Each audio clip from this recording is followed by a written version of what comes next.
Bismillah walhamdulillah wassalatu wassalamu ala rasulillah wa ala alihi wa ashabihi wa mawalah wa ba'd. Sekarang kita melanjutkan ayat 112. At-taibuna al-abiduna al-hamiduna as-saihun السائحون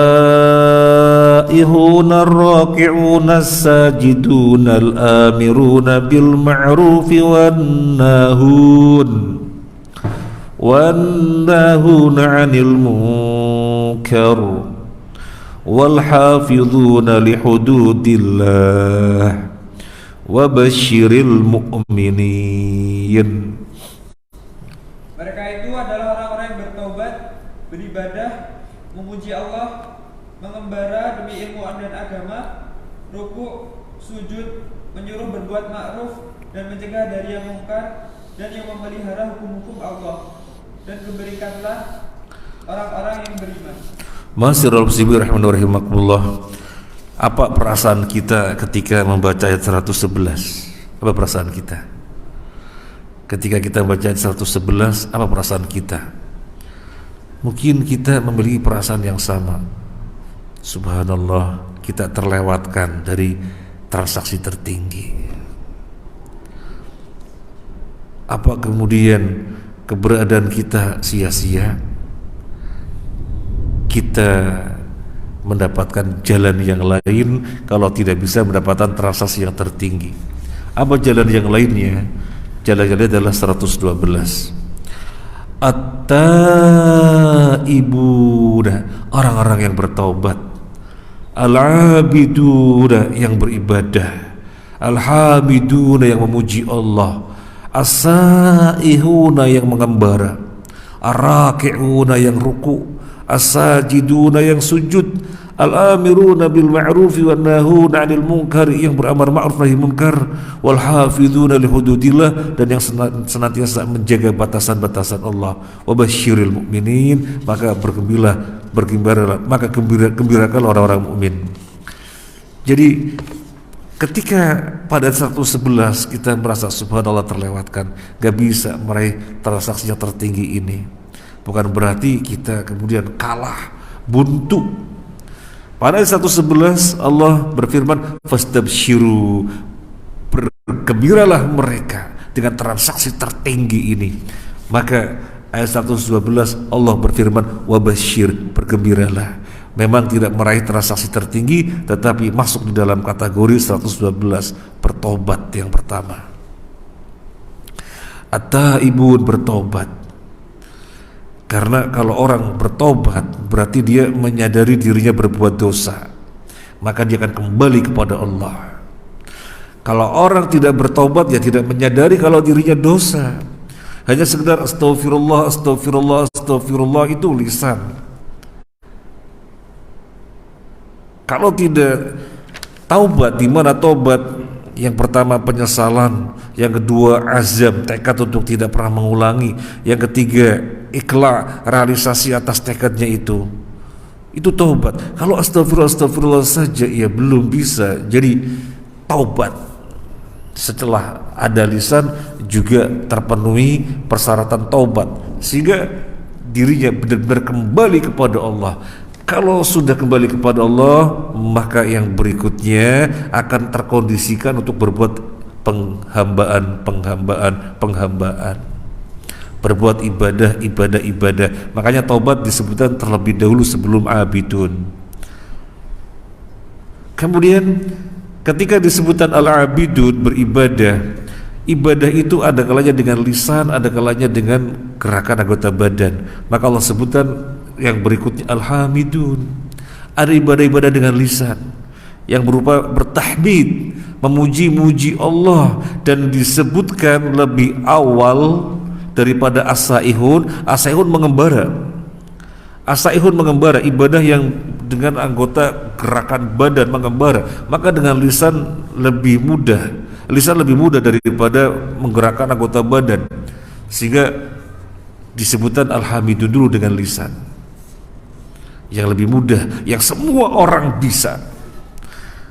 karena tidak butuh persiapan lebih kecuali sebatas menggerakkan dua bibir. Maka setelah al-abidun, ibadah yang disebutkan berikutnya adalah ibadah yang berupa memuji, ibadah dengan lisan, memuji Allah, memuji Allah. Orang kalau terus memuji Allah, maka akan terhantarkan untuk tawadhu. Dirinya hebat kayak apapun dengan segala kelebihannya, dengan segala keilmuannya, dengan segala hartanya, dengan segala pangkatnya, jabatannya, dengan segala kekuasaannya, tetapi dia adalah orang yang memuji-muji Allah. Dia paham hakikat yang terpuji adalah Allah. Dirinya tidak ada apa-apanya, karena kalau Allah tidak memberikan, tidak pernah memiliki apa-apa, maka nggak pernah sombong. As-saihun, mengembara. Para ulama tafsir terjadi perbedaan pendapat tentang as-saihun. Ada yang mentafsirkan as-saihun dengan tafsir as-shaimun, orang-orang yang berpuasa. As-shaimun, orang-orang yang berpuasa, karena disebutkan di dalam surat apa itu,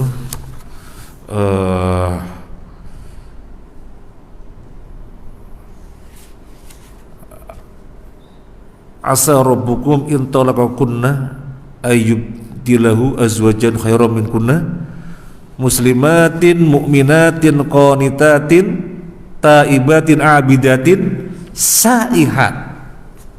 Saihat maknanya adalah puasa, orang-orang yang puasa.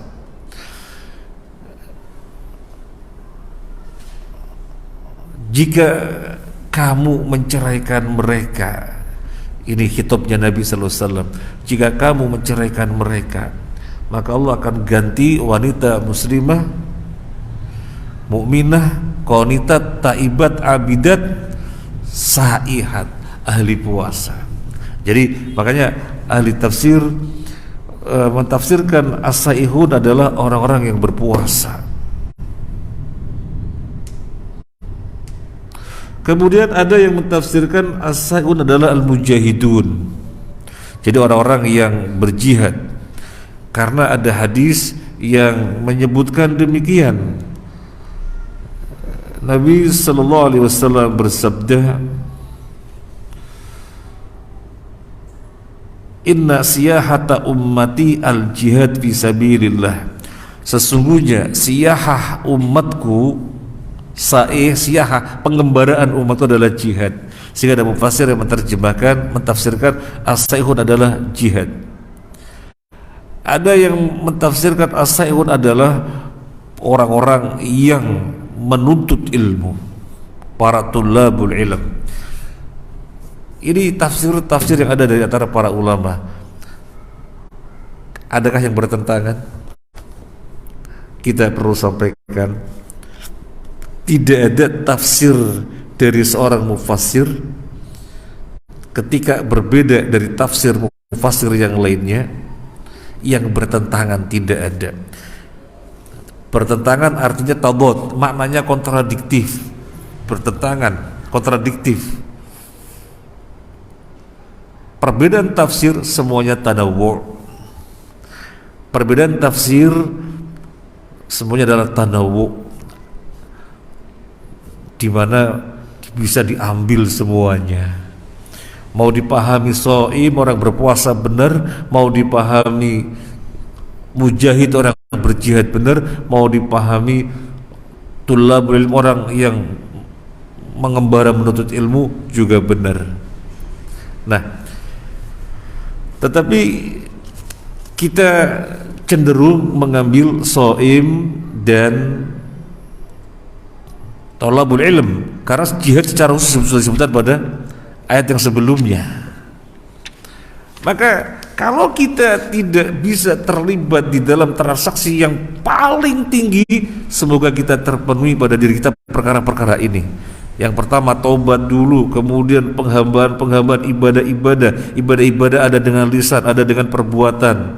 Saihun, contoh perbuatannya adalah puasa, contoh perbuatannya adalah tulabul ilm. Kemudian ar-raki'una sajidun, ruku' dan sujud. Ini untuk menjelaskan sholat. Dari gerakan sholat yang diambil ruku dan sujud menunjukkan gerakan yang paling penting di dalam sholat, ruku dan sujud.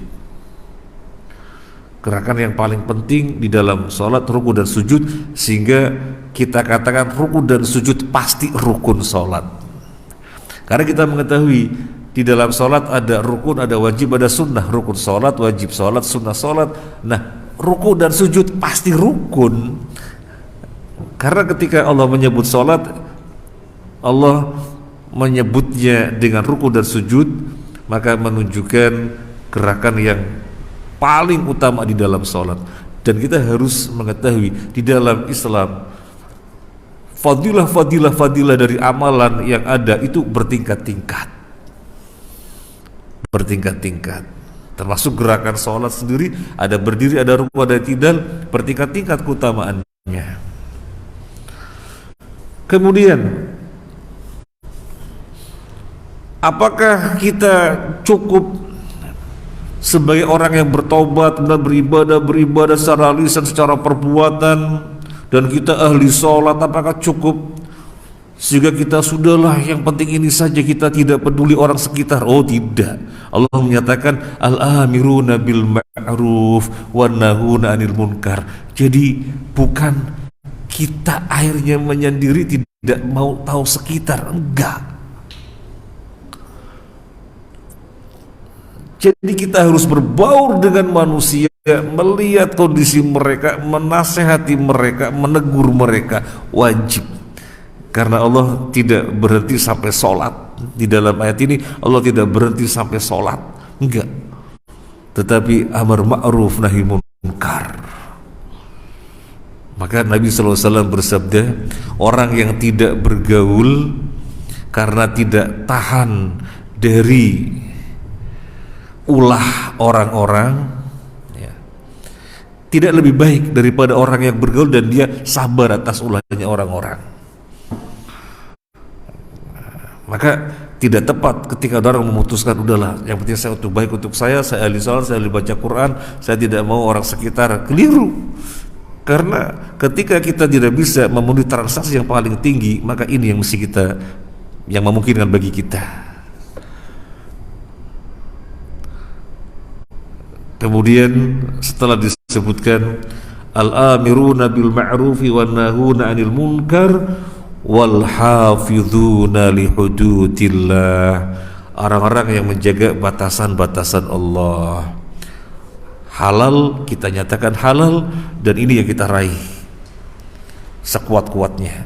Haram kita nyatakan haram dan kita hindari sejauh-jauhnya.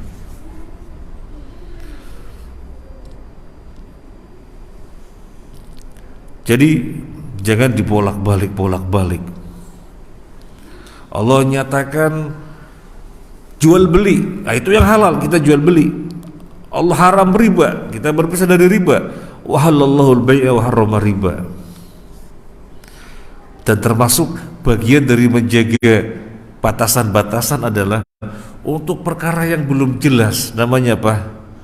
Syubhat, kita tidak melangkah. Ini belum jelas nih halal haramnya, belum jelas halal haramnya. Mungkin bagi orang lain jelas, tapi bagi kita mungkin belum tahu, sehingga belum jelas. Maka bagi kita namanya syubhat. Ketentuannya dan merupakan bentuk menjaga batasan-batasan Allah. Kalau kita berhadapan dengan syubhat, kita diam, tidak melangkah sampai jelas dulu. Oh boleh, baru melangkah. Oh tidak boleh, berarti jangan melangkah. Kadang-kadang ada orang tidak tepat. Selama ini saya itu ragu-ragu, kemudian saya putusan, tak ambil saja. Kemudian pas kapan saya ngaji, ternyata semacam itu nggak apa-apa. Alhamdulillah, berarti selama ini saya sudah benar. Keliru. Kenapa keliru? Karena di hadapan syubhat kita itu mandek, bukan melangkah, mandek. Dan ini dari bagian menjaga batasan-batasan Allah. Wa basyiril mu'minin, gembirakanlah orang-orang mukmin. Inilah orang-orang mukmin. ketika tidak terpenuhi transaksi tertinggi pada 111, semoga terpenuhi pada ayat 112. Semoga bermanfaat ini bisa kita sampaikan. Terima kasih atas kebersamaannya. Mohon maaf atas segala kurang berkenan. Subhanakallahumma wabihamdika asyhadu an la ilaha illa anta astaghfiruka wa atubu ilaik. Assalamualaikum warahmatullahi wabarakatuh.